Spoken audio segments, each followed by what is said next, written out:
Alright guys, so we are here at one of our other flips.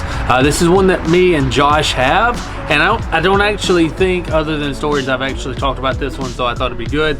Get Nate out here, shoot some video, kind of let you know what we have, what we're doing on it, and kind of just do a quick walkthrough of the property. Alright, so we are here technically in Castilian Springs. As you look around, from the outside, it doesn't really look like it, but it actually is a double wide. Somebody's went through, put on a porch. They have changed out all the siding. And when we bought this property about 2 months ago now, I mean, the house had been sitting here vacant for, I don't know, 5 years, 6 years, something like that. It's been a long time. So we had to come through and pretty much gut a big chunk of the inside of the property, fix the outside, paint it, and we're about 60% of the way done, so let's go take a look.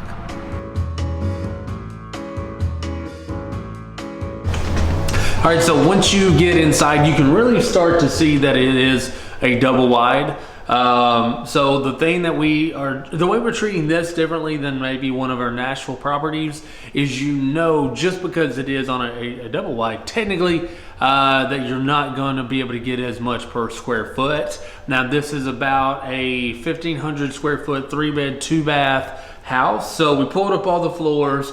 First thing we did is we changed out all the lighting. Now, one trick that we typically do on things like this, if you notice some of the lighting over here, we couldn't really find anything to go back in its place. And since we kind of went with the brushed nickel, or not brushed nickel, the oil bronze look, we actually was able to pull a lot of those lights down, paint them, put them back up, and they look like they're brand new. So you got the living room area here. In the kitchen, what we're going to ultimately do, because there is a little bit of waviness in the floor, we're going to go with carpet through most of the living room and the bedrooms, which we'll see in a minute.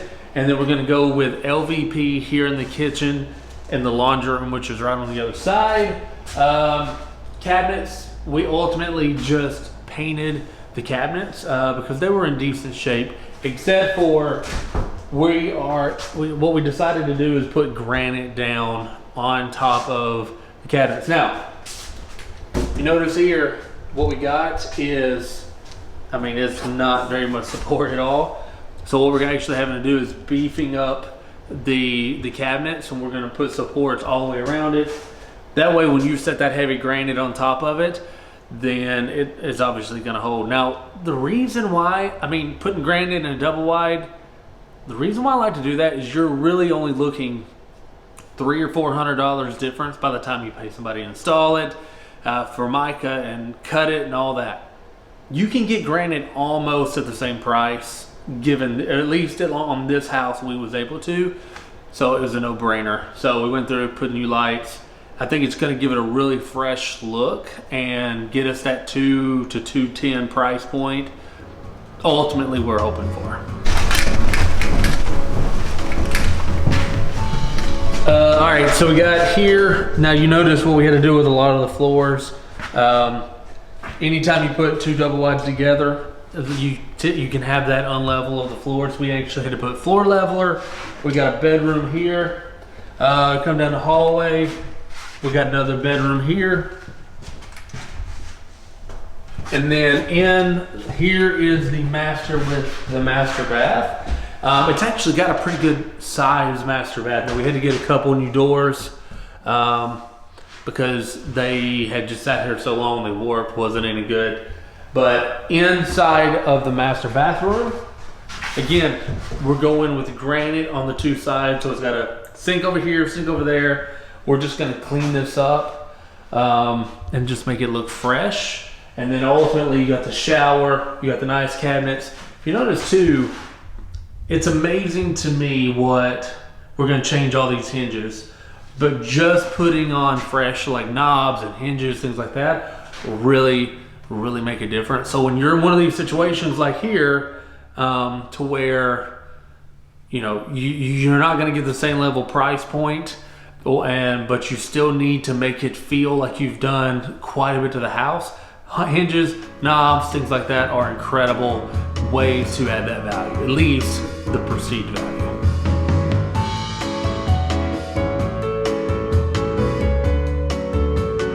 All right, guys, so this is the property. Again, I really like it because it is sitting on a corner lot. It's got about, I think it's 3/4 of an acre, so it's got a good size lot. And we're about, ETA is about 30 to 40 days, and we'll be able to put this sucker on the market. What we're shooting for, again, is that 200 to 210 range. We may even push it to 19.9 if we feel like it, when we get there, the market is heated up enough. But the way we have approached this one is we could go all the way down to 190 and still come out pretty well on this house. So this is a good one. I'll let you know as we keep progressing. Until next time, let's make some magic happen.